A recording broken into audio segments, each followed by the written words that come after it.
am here at our warehouse with Miss Shayna Merton and Jessica Berg, who by accident showed up in the exact same shirt today. They say by accident. But I don't think it really was. I think they wanted to look like Captain America for their video and stuff. So we're here because these are two of our main paint masters. They make things beautiful. Start with something simple like a drawing or a picture of a stove. And Casey has designed and said he wants the piece to look similar to this. So tell us about some of the techniques you've worked on to make this look like the picture. Well, it's a collaboration of Shayna and I. So she has done the dark parts of the stove. How many different colors are in here, Shayna? You have a really dark smoky blue underneath as a base, and then we scumbled a flat black and a bronze to give it this kind of dirty, worn metal look. What does scumble mean? Basically it means you have your two paint colors and you cross hatch them, and depending upon, you can either have a really loose scumble so it's very apparent that there are strokes, or you can mix it up to where this one you really can't see the paint strokes very much. It's blended really well. So you're mixing the paints on the finished product rather than mixing the colors together ahead of time. It's nice because then you get your variations. Otherwise you would just have a very dark one bronze. Color of right. Whereas on this you have certain areas that look more bronze and other areas that look darker black. Okay. So these it never looks flat. Right. Casey hates flat. That's the goal.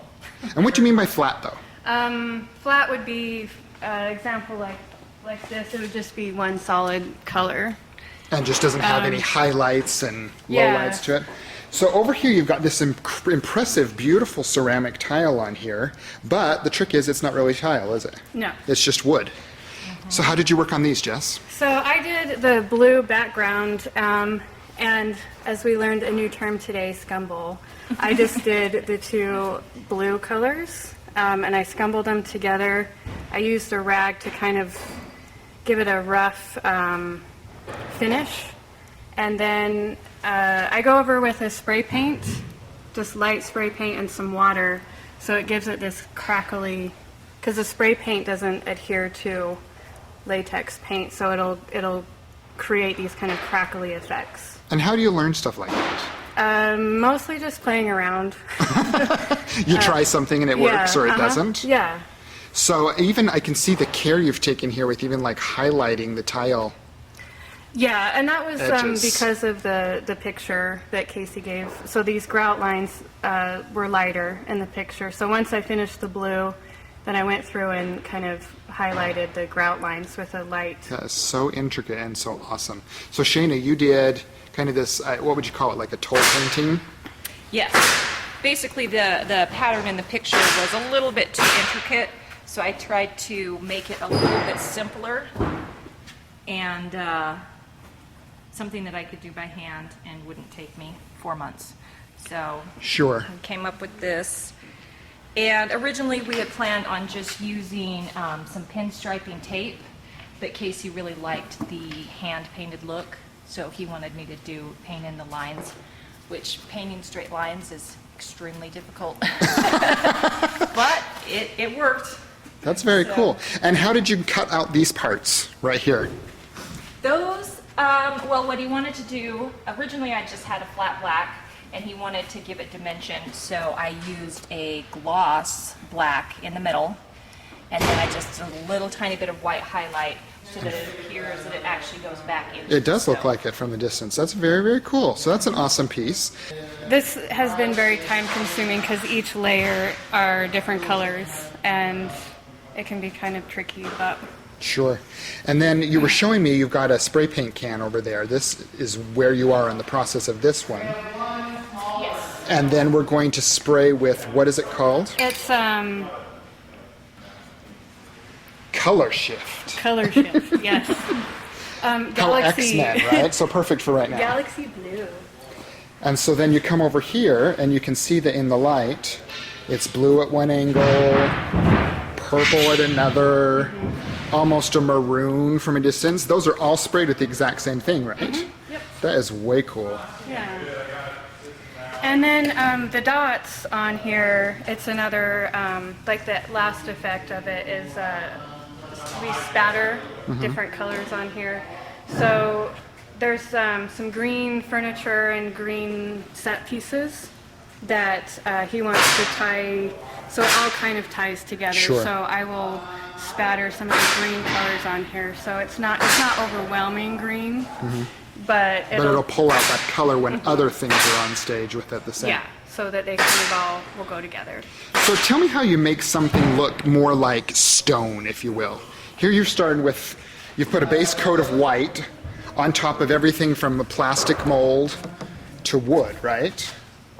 And the base coat is this is just a primer, just to help seal everything in, and also it's going to help prevent the other paints from just being soaked up so quickly. Okay. And then Jessica, because this piece will actually match those stone pieces over there.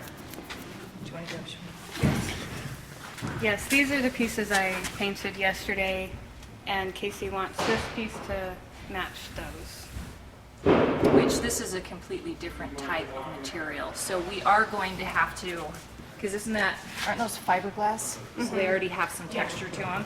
And this is a nice solid, smooth surface. So we're gonna use this stuff, this paint, that's called Skid Knot. And we actually use this quite a bit. It's used for porches, steps that you don't want to slip on. So it has this nice thick grain. And once we get the black on, then we're going to go over it with both, we have a light and a dark gray, and that'll give it texture, dimension, and the mix-up of the two colors. So you're using all kinds of combinations. You're using spray paint, you're using flat paints, you're using paints with textures, because you're working with all sorts of different materials to start with. And then that's what creates something that looks like stone. Yeah, there's always many, many steps. Yeah, you guys do amazing work. I mean, the detail on some of these set pieces is something I'm afraid people miss. They don't, know about it. So over here, Ryan is working on what, sir?